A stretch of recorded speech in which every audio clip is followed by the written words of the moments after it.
ನಮಸ್ಕಾರ ವೀಕ್ಷಕರೇ, ಎಲ್ಲರಿಗೂ TN ವ್ಲಾಗಿಗೆ ಸ್ವಾಗತ ಸುಸ್ವಾಗತ. ನಾನು ನವನೀತಾ. ಕಾಯಿ ಮತ್ತು ಗಸಗಸೆ ಹಾಕಿ ಮಾಡುವ ಗೆಣಸಿನ ಪಾಯಸದ ವಿವರವಾದ ರೆಸಿಪಿ ಇಲ್ಲಿದೆ. ಮೊದಲಿಗೆ ಒಂದು ದೊಡ್ಡದಾದ ಗೆಣಸನ್ನು ತೊಳೆದು ಕುಕ್ಕರಿನಲ್ಲಿ ಬೇಯಿಸಿ ಸಿಪ್ಪೆ ತೆಗೆದು ನುಣ್ಣಗೆ ಮ್ಯಾಶ್ ಮಾಡಿಕೊಳ್ಳಬಹುದು. ಆದರೆ ನಾನು ಇಲ್ಲಿ ಸ್ವಲ್ಪ ದಪ್ಪಕ್ಕೆ ಕಟ್ ಮಾಡಿಕೊಂಡಿದ್ದೇನೆ. ನಿಮಗೆ ಬೇಕಿದ್ದಲ್ಲಿ ಕಟ್ಟು ಕೂಡ ಮಾಡಿಕೊಳ್ಳಬಹುದು ಅಥವಾ ನುಣ್ಣಗೆ ಮ್ಯಾಶ್ ಕೂಡ ಮಾಡಿಕೊಳ್ಳಬಹುದು.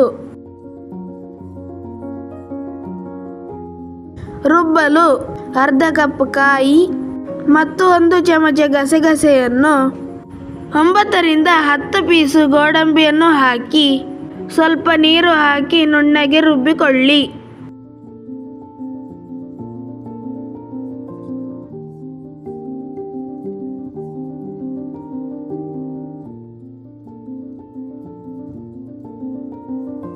ಒಂದು ಪಾತ್ರೆಯಲ್ಲಿ ರುಬ್ಬಿಕೊಂಡ ಪೇಸ್ಟ್,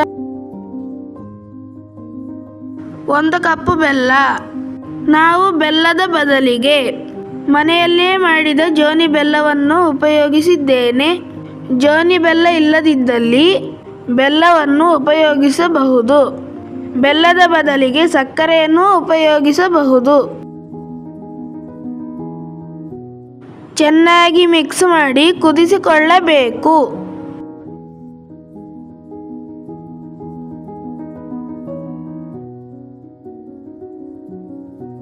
ಗೆಣಸನ್ನು ಹಾಕಿ ಕಲಸಿ 1 ಕಪ್ ನೀರು ಹಾಕಿ ಚೆನ್ನಾಗಿ ಕುದಿಸಿ ನಂತರ ತಣಿಯಲು ಬಿಡಬೇಕು. ಇದನ್ನು ತಣಿಯಲು ಇಡುವುದು ಯಾಕೆಂದರೆ ಬೆಲ್ಲ ಹುಳಿ ಇದ್ದ ಕಾರಣ. ಬೆಲ್ಲದ ಜೊತೆಗೆ ಹಾಲನ್ನು ಹಾಕಿ ಕುದಿಸಿದಾಗ ಹಾಲು ಹಾಳಾಗುವ ಕಾರಣ ರುಚಿ ಕೆಡುತ್ತದೆ. ಹಾಗಾಗಿ ತಣಿದ ನಂತರ ಹಾಕಬೇಕು.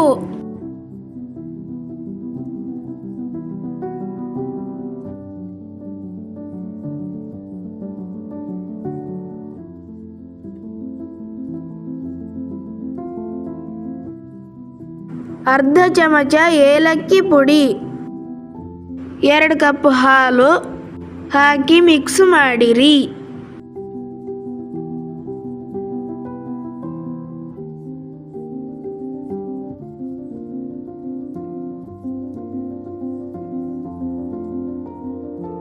ಅಲಂಕಾರಕ್ಕೆ ತುಪ್ಪದಲ್ಲಿ ಹುರಿದ ಗೋಡಂಬಿ, ಕಟ್ ಮಾಡಿಕೊಂಡ ಖರ್ಜೂರ ಆಪ್ಷನಲ್. ಖರ್ಜೂರ ನಿಮಗೆ ಬೇಕಿದ್ದಲ್ಲಿ ಉಪಯೋಗಿಸಿಕೊಳ್ಳಬಹುದು. ನನ್ನ ಈ ಚಾನಲನ್ನು ಸಬ್ಸ್ಕ್ರೈಬ್ ಮಾಡಿ. ನನ್ನ ಈ ವಿಡಿಯೋದಲ್ಲಿ ಏನಾದರೂ ತಪ್ಪು ಇದ್ದಲ್ಲಿ ಕಮೆಂಟ್ ಮೂಲಕ ತಿಳಿಸಿ. ನಾನು ನನ್ನ ತಪ್ಪನ್ನು ಸರಿಪಡಿಸಿಕೊಳ್ಳಲು ಪ್ರಯತ್ನಿಸುತ್ತೇನೆ.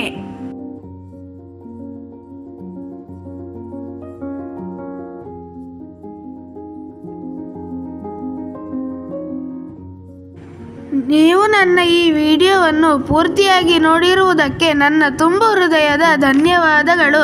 ನನಗೆ ನೀವು ಹೀಗೆ ಸಪೋರ್ಟ್ ಮಾಡಿ.